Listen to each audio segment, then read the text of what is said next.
Oke, selamat sore Bapak Ibu yang ada di rumah. Sebelumnya saya ucapkan terima kasih kepada Bunda untuk kesempatan pada sore hari ini untuk membawakan firman Tuhan dengan judul keadilan dan kasih. Kenapa judul ini saya pakai dan materinya adalah tentang keadilan dan kasih? Karena di tesis saya S2 kemarin di STBI, saya melakukan survei ke semua pengusaha Kristen di dalam suatu kelompok organisasi kekristenan yang berjumlah sekitar saya interview 33 orang, dan saya pertanyakan adalah bagaimana memperlakukan mereka memperlakukan karyawan mereka. Apakah adil dulu, ataukah kasih dulu, ataukah bersamaan, adil dan kasih bersamaan. Nah, yang kedua, alasannya juga karena saya mempunyai seorang teman yang berbicara di WhatsApp group bahwa dia nggak setuju dengan ajaran hamba Tuhan tentang kasih yang istilahnya terlalu kontroversial, di mana ditampar pipi kiri berikan pipi kanan. Lu nggak bisa, kita harus membela diri, dia bilang. Dia padahal anak Tuhan juga, ya, dia anak Tuhan. Dia mengatakan kalau kita disakiti kita harus membela dulu, ya. Kita nggak bisa disakiti terus malah silahkan sakiti lagi, nggak mungkin, nggak bisa, itu nggak benar, nggak adil, ya.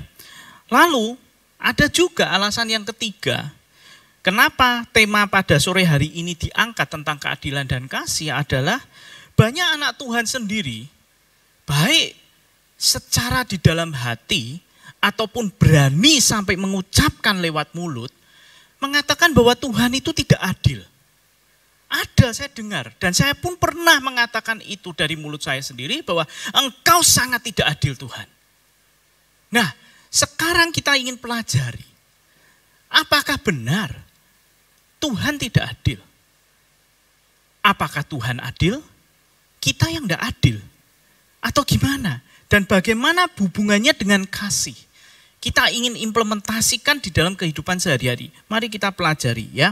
Karena kalau tidak kita pelajari dengan baik, maka kita akan melihat dua kutub yang saling berbenturan antara keadilan dan kasih. Kita melihat kalau definisi daripada keadilan itu dikatakan begini. Kondisi kebenaran ideal secara moral mengenai suatu hal, baik menyangkut benda atau orang. Nah, jadi keadilan itu adalah kondisi pemikiran yang baik, yang ideal dari seseorang terhadap sesuatu atau seseorang lainnya. Nah, kita tahu bahwa Tuhan itu maha adil. Ya, ada yang berani mengatakan bahwa Tuhan tidak adil, ya. Saya yakin dalam hatinya walaupun jengkel dan katakan Tuhan tidak adil, tapi tidak berani ngomong bahwa Tuhan itu tidak adil karena di dalam pikiran kita tahu bahwa Tuhan itu maha adil. Nah, kalau Tuhan maha adil, maka manusia menuntut keadilan itu dalam dua perspektif. Yang pertama, keadilan manusia adalah ketika engkau berbuat salah, maka harus dihukum. Sebaliknya, ketika engkau berbuat sesuatu yang baik, maka engkau berhak untuk menerima reward atau hadiah. Itu adalah satu perspektif keadilan dari sudut pandang manusia, bukan sudut pandang Tuhan saja, ya. Tapi manusia juga berpandangan seperti itu. Nah, sudut pandang yang kedua dari manusia tentang keadilan adalah tidak pandang bulu. Jadi, mau pejabat, mau orang biasa, orang kaya, orang miskin, namanya adil, semua melakukan kesalahan, semua harus dihukum dengan tingkat level hukuman yang sama. Nah, saya pikir Tuhan pun juga begitu, ya. Jadi Tuhan dan manusia memiliki dua perspektif keadilan, yaitu tentang reward dan punishment. Yang kedua adalah tidak pandang bulu. Nah, kalau itu kita terapkan, ya, dalam kasih, Tuhan itu di dalam kasih di Alkitab ada 3 jenis, ya, bahwa ada eros, phileo, dan agape. Kalau eros adalah kasih yang berhubungan dengan seksual, ya, bentuk tubuh, nafsu, kedagingan. Sedangkan phileo adalah mengasihi ketika pertemanan, ya. Sedangkan agape adalah kasih yang rela berkorban, kasih yang mau mengorbankan dirinya untuk orang lain. Lebih dalam tingkatannya, mulai dari eros, filio, agape. Agape adalah kasih yang paling murni. Nah, kalau kita pelajari tadi, ya, antara keadilan dan kasih menurut definisi dan segala macam, kita coba lihat pandangan Alkitab sendiri gimana sih, ya. Nah, kita lihat mulai dari Perjanjian Lama. Dikatakan di kitab Keluaran 21 ayat 24 begini. Mata ganti mata, gigi ganti gigi, tangan ganti tangan, kaki ganti kaki. Maka bisa dikatakan siapapun yang melakukan kesalahan harus dihukum dan mengganti, ya. Dalam arti kalau kamu merampok 5 miliar, harus kembalikan 5 miliar. Mencuri 5 miliar, harus kembalikan 5 miliar, ya. Terus maupun dia pejabat ataupun orang biasa, selama dia mencuri, dia tetap harus dihukum. Maka dikatakan di dalam kitab Keluaran tadi, mata ganti mata, gigi ganti gigi, tangan ganti tangan, kaki ganti kaki. Ini adil, adil sekali. Bagaimana dengan Perjanjian Baru? Nah, Perjanjian Baru mengatakan begini, tentang keadilan. Di Matius 20, ya, Matius 20.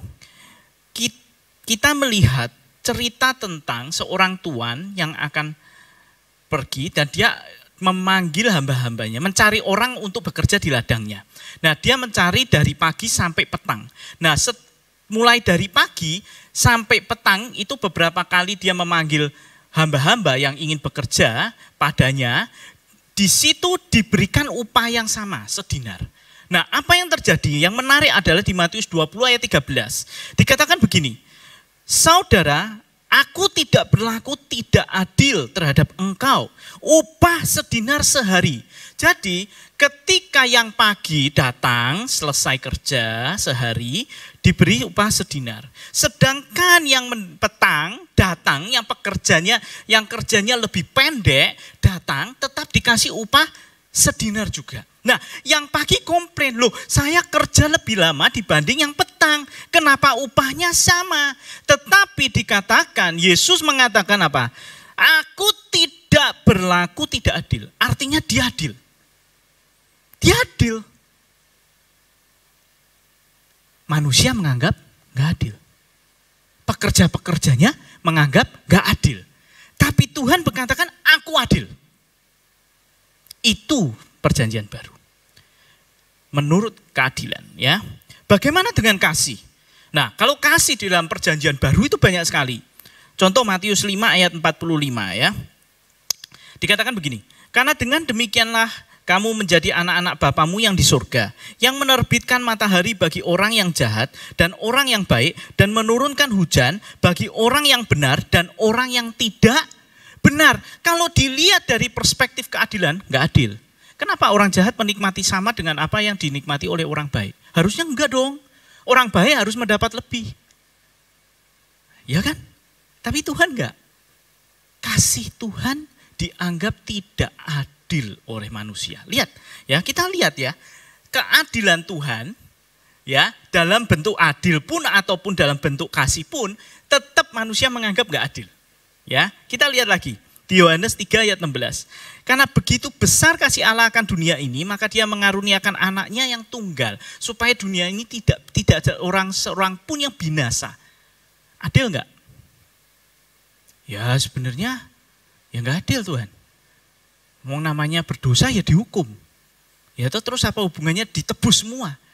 Enggak bisa. Bahkan di luar agama Kristen, mereka menganggap ajaran kasih Yohanes 3:16 itu tidak adil.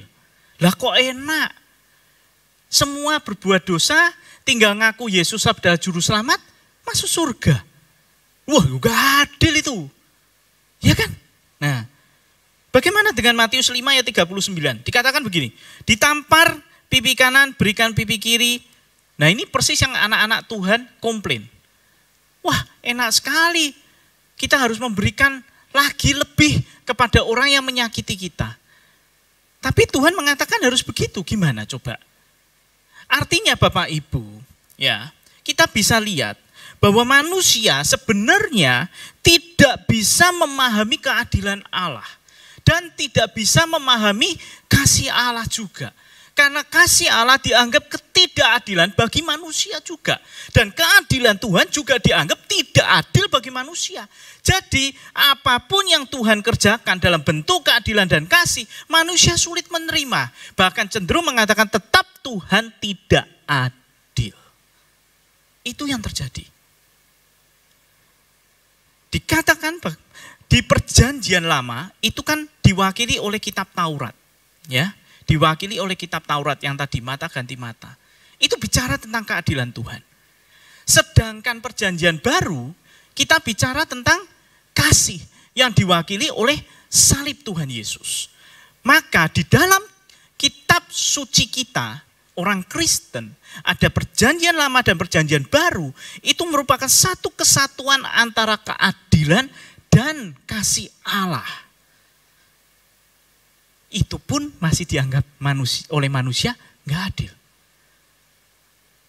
Maka yang terjadi, kita bisa melihat bahwa menurut manusia, yang terjadi adalah keadilan itu bentuknya tuntutan. Selalu keadilan adalah bentuknya menuntut.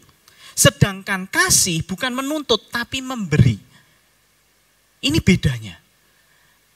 Kenapa dibuat perjanjian lama perjanjian baru? Karena di dalam Taurat keadilan Tuhan menuntut mata ganti mata. Tetapi di dalam kasih perjanjian baru, salib dosamu dihapuskan.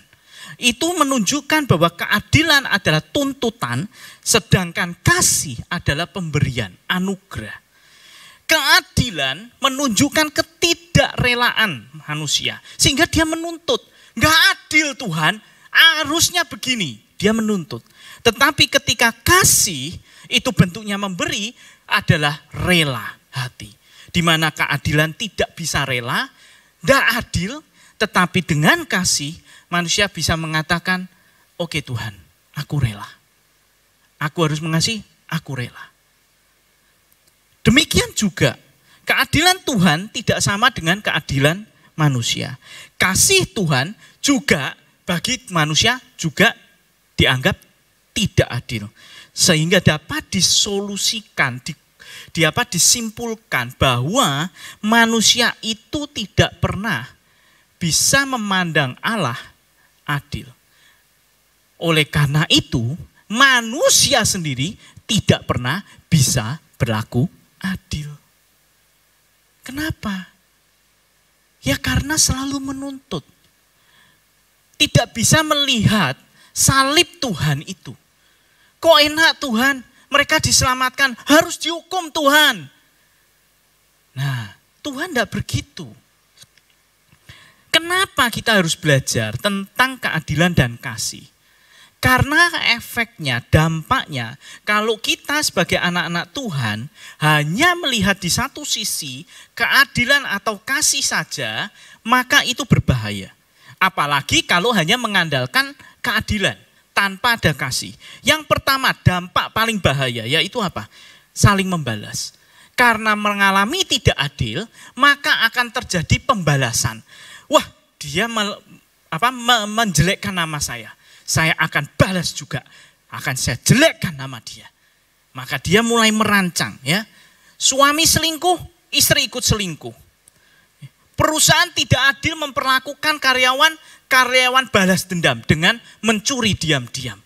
Artinya segala hal di dalam keadilan tanpa kasih itu berbahaya karena akan menimbulkan pembalasan yang tiada habis-habisnya. Nah ini yang Tuhan gak mau. Maka di perjanjian baru Tuhan menyatakan kasihnya. Ini kasihnya, kasih Tuhan. Supaya tidak lagi adanya semua dosa, semuanya yang salah, tanpa ada jalan keluar, semua dibantai, dihukum oleh Tuhan. Tidak seperti itu Tuhan. Karena tanpa kasih, tidak ada satupun manusia yang layak untuk masuk surga. Tanpa salib, tidak ada seorang pun layak untuk masuk surga. Tidak seorang pun layak. Karena keadilan Tuhan menuntut semua manusia harus dihukum. Tetapi oleh salib Allah, salib Tuhan Yesus, Allah memberikan jalan keluar supaya manusia walaupun bersalah, berdosa, tetapi ketika dia percaya pada kasih Allah, maka dia diselamatkan. Nah, dampak yang kedua yang berbahaya sekali juga, selain dari saling membalas, yaitu dalam bentuk aktif ya. Jadi ketika kita diperlakukan gak adil, kita melakukan pembalasan itu bersifat aktif ya. Kita melakukan, kita yang sebagai subjek yang melakukan. Tetapi ketika seseorang disakiti dan merasa diperlakukan tidak adil, dia merasa tidak berani untuk membalas, maka yang terjadi dia akan mengambil sikap pasif. Nah, sikap pasif yang ditimbulkan dari ketidakadilan adalah kepahitan. Karena dia tidak berani balas. Akhirnya dia cuma simpan dalam hati, maka tertimbullah kepahitan. Jengkel lama-lama tambah jadi kepahitan. Padahal kita tahu bahwa kepahitan itu tidak baik. Merusak kesehatan, bahkan studi mengatakan kanker ditimbulkan juga oleh karena kepahitan, ya. Juga menimbulkan stres di dalam hidup ketika seseorang itu pahit. Dan yang pasti kepahitan juga menimbulkan perpecahan. Karena suami pahit, istri kepahitan dengan suami, maka timbul perpecahan. Itu yang terjadi, berantem tiap hari. Anak menjadi korban. Kenapa? Karena kepahitan. Di sini kita bisa melihat dampak pertama adalah saling membalas yang tiada habisnya. Yang kedua adalah kepahitan. Ketika tidak ada kasih, hanya keadilan. Nah, yang ketiga, ini yang bahaya. Karena ini dari sudut pandang Tuhan, bukan dari sudut pandang manusia. Kalau manusia adalah melakukan pembalasan dan kepahitan, bagaimana dengan Tuhan? Dikatakan di Matius 20 ayat 16, tentang tadi, Tuhan yang memberikan upah sedinar kepada karyawan yang masuk, hamba yang masuk pada pagi dan pada petang sama. Dikatakan begini, demikianlah orang yang terakhir akan menjadi yang terdahulu dan yang terdahulu akan menjadi yang terakhir. Kenapa? Karena begini Bapak Ibu, saya melihat dengan mata sendiri. Ketika seseorang kepahitan sama Tuhan, merasa Tuhan tidak adil dan dia jengkel sama Tuhan dan kepahitan dengan Tuhan, maka dia akan lari. Dia lari dari imannya. Dia tidak bisa terima Tuhan lagi. Bahkan murtad. Itu yang paling berat. Murtad tinggalkan Tuhan. Dan itu tidak sedikit yang saya lihat. Terutama karena kasus masalah uang. Kecewa sama Tuhan. Kepahitan sama Tuhan. Dan meninggalkan Tuhan. Nah, ketika meninggalkan Tuhan, apa yang terjadi? Dan dia mati tanpa ada di dalam Tuhan. Masuk neraka. Padahal awalnya dia adalah pengikut Tuhan. Tetapi karena kekecewaan, merasa Tuhan tidak adil dalam hidupnya, dia meninggalkan Tuhan. Maka dikatakan begitu, orang yang terakhir menjadi yang terdahulu menjadi yang terakhir. Kenapa? Karena orang itu tidak bisa menerima keadilan Allah. Ini bahaya sekali. Bukan cuma sakit, kanker, stres, saling membalas. Tidak masuk surga. Murtad. Walaupun mungkin dia tetap KTP-nya Kristen. Tapi dia tidak lagi ke gereja. Mungkin dia ke gereja. Tetapi hatinya hanya mencari kesalahan pendeta-pendeta di atas mimbar. Dan hanya membuat segala kritikan tentang hamba Tuhan. Bahkan mencari kelemahan daripada Alkitab. Itu yang terjadi. Banyak. Saya melihat benar-benar ada lulusan sekolah teologi, tapi menjadi paranormal. Dan mencari kelemahan-kelemahan Alkitab. Pendeta-pendeta, anak-anak Tuhan, semua disudutkan dengan teologi yang dia pelajari. Kenapa? Karena dia merasa Tuhan tidak adil. Nah, kalau kita melihat bahwa keadilan Tuhan dan kasih Tuhan adalah di dalam keadilannya juga. Dan manusia sulit menerima itu. Kita perlu belajar Bagaimana dengan Salomo, manusia paling berhikmat saat itu? Dia mengatakan begini. Di Amsal 10 ayat 12 mengatakan begini. Kasih menutupi segala pelanggaran. Dan kita tahu bahwa pelanggaran di dalam keadilan harus menerima hukuman. Tetapi kasih menutupi segala pelanggaran. Nah, artinya begini, saya pelajari. Salomo itu kan bijaksana luar biasa karena punya hikmat. Nah, kenapa dia bisa seperti itu?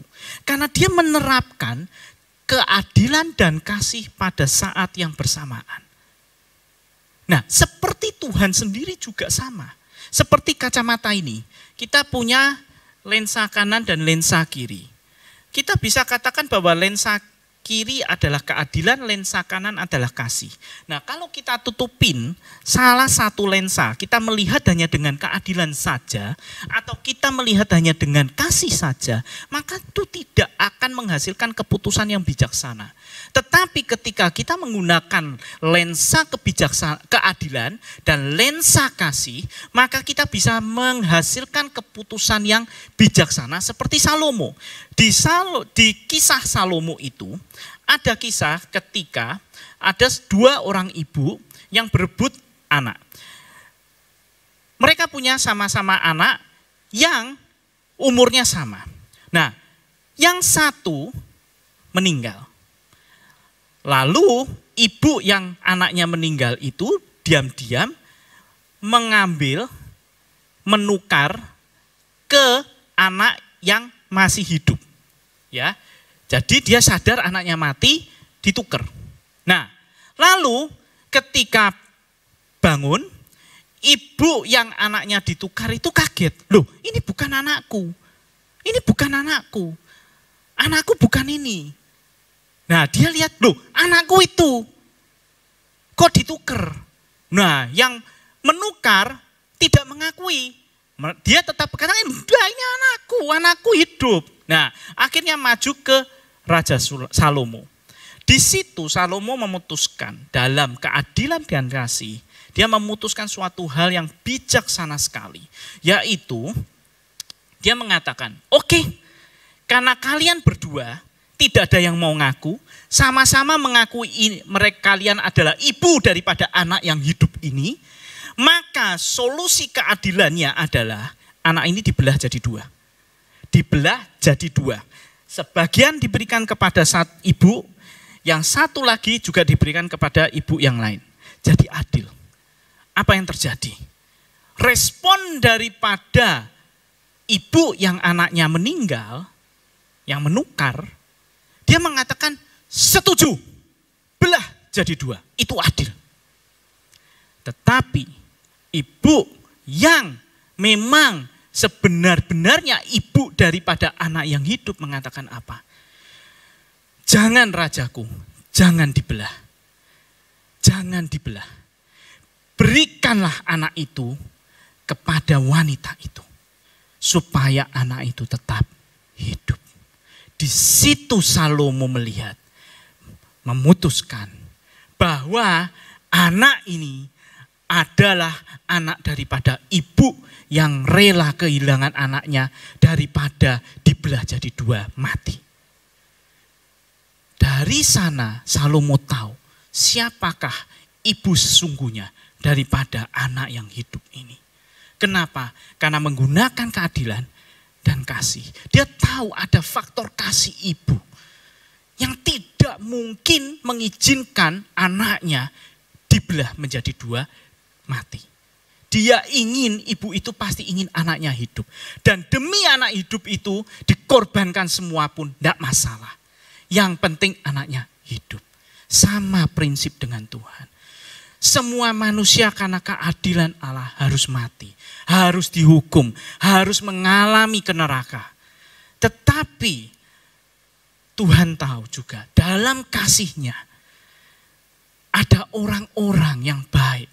Yang tidak harus untuk masuk ke neraka. Diberikan jalan melalui salib. Dia korbankan anaknya yang tunggal. Supaya barang siapa percaya, maka dia diselamatkan. Itu itulah keadilan dan kasih Allah adalah kebijaksanaan Allah yang tidak bisa manusia mengerti. Maka bagian akhir, apa yang harus kita lakukan sebagai seorang manusia? Di dalam segala keterbatasan kita, di dalam segala kelemahan kita, yang selalu menuntut keadilan daripada kasih, bukan hanya terhadap sesama, tapi bahkan terhadap Tuhan pun kita menuntut. Yang pertama adalah, kita harus selalu menggunakan kasih di dalam keadilan. Bersama-sama kasih dan keadilan menjadi satu paket kacamata yang harus semua anak Tuhan gunakan dalam memutuskan segala sesuatu, menilai segala sesuatu. Kita harus melihat dengan dua sudut pandang, yaitu keadilan dan kasih. Yang kedua, seperti yang Abuna selalu katakan dengan ketika beliau masih dalam pelayanan di bawah bimbingan daripada Bapak rohaninya, disampaikan bahwa sampaikan kebenaran selalu dengan kasih. Jangan sampaikan kebenaran hanya dengan keadilan, karena itu akan menyakiti hati orang-orang. Tetapi ketika menyampaikan kebenaran dengan kasih, itu akan membawa restorasi terhadap orang-orang yang diberikan, yang disampaikan kebenaran tersebut. Lalu yang harus dilakukan anak Tuhan juga berikutnya adalah apa? Mengampuni kesalahan. Nah, Bapak Ibu, kita sering salah kaprah bahwa ketika kita disuruh memaafkan orang yang menyakiti kita, kita berpikir bahwa kita disuruh melupakan. Sebenarnya enggak Bapak Ibu. Kita enggak mungkin bisa lupa terhadap apa yang telah orang lain lakukan, kejahatan apa yang menyakiti hati kita. Kita enggak mungkin bisa lupa sebenarnya. Enggak mungkin lupa. Tetapi yang Tuhan inginkan adalah di dalam ketidaklupaan kita akan apa yang orang lain lakukan menyakiti kita, kita memberikan maaf, mengampuni.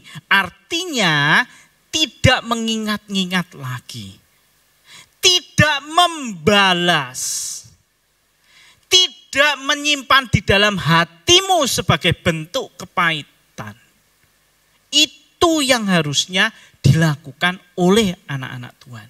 Bahkan kalau engkau mengatakan, sulit Tuhan, sulit aku untuk mengampuni dia. Maka solusinya seperti yang Tuhan sendiri sudah ajarkan. Ketika semua manusia tidak mampu untuk mencapai standar Tuhan di dalam kitab Taurat dan harus mengalami hukuman semua, maka apa yang Tuhan lakukan adalah mengirimkan anaknya yang tunggal sebagai berkat pada dunia. Artinya jika kita tidak bisa mengampuni, tidak bisa memaafkan saudara kita yang melakukan kesalahan pada kita, yang kau perlu lakukan adalah memberi berkat kepada dia. Lakukan. Dengan engkau melepas kasih, keadilan yang bersifat menuntut akan menjadi lumpuh. Engkau tidak akan lagi bersifat menuntut keadilan lagi. Dia salah kok, dia pernah selingkuh kok Tuhan, gak bisa.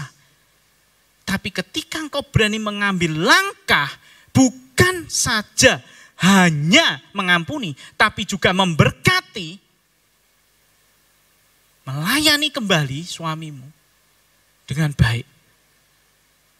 Maka saya percaya itu adalah standar Tuhan yang engkau lakukan. Dan itu yang harusnya anak-anak Tuhan lakukan. Ketika engkau tidak bisa memaafkan, berkati dia.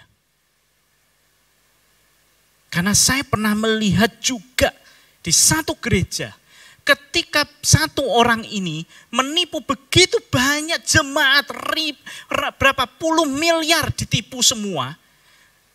Dan semua orang menuntut keadilan dan dia dimasukkan penjara dan dia masuk penjara. Tetapi di dalam keadilan dan kasih Tuhan yang ingin ditunjukkan Tuhan, ketika seorang hamba Tuhan dari luar negeri membagikan satu mobil dan dia ambil satu nik jemaat dari sekian ribu, yang menang adalah orang yang dipenjara tersebut. Dan apa yang terjadi Bapak Ibu?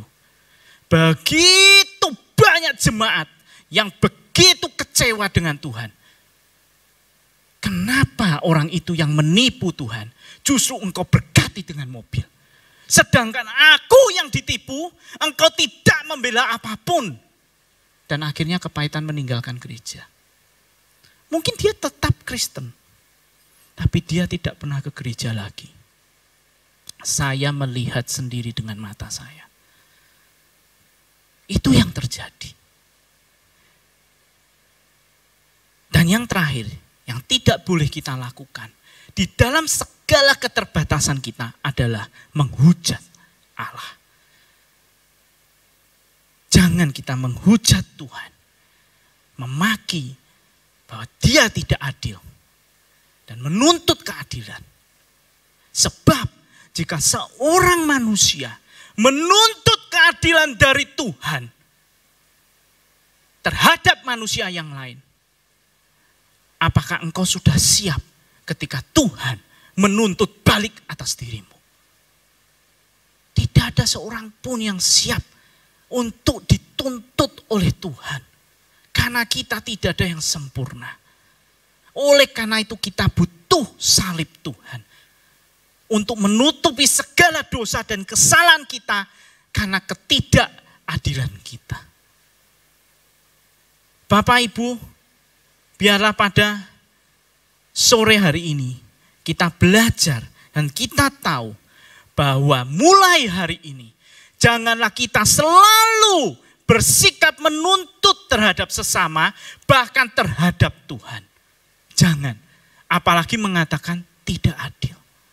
Jangan, cobalah pakai lensa kasih di samping keadilan. Apakah engkau sendiri juga sudah adil? Maka Tuhan Yesus mengatakan, ya kan, bahwa dikatakan di Matius ya, di Matius. Coba saya lihat di Matius 7 ayat 3. Mengapa engkau melihat selumbar di mata saudaramu, sedangkan balok di dalam matamu tidak engkau ketahui? Ini yang sari daripada firman Tuhan pada hari ini. Ketika engkau hanya menerapkan keadilan bukan dengan kasih, maka yang terjadi balok di matamu tidak engkau ketahui, tetapi engkau melihat selumbar di mata saudaramu. Dan engkau tidak akan pernah bisa mengampuni orang lain, maka Bapamu yang di surga juga tidak akan mengampuni dosamu, kesalahanmu. Karena keadilan Allah. Tetapi jika engkau memakai kasih, mengampuni, maka Allah di dalam keadilannya dan kasihnya mengampunimu. Dan kita layak disebut anak-anak.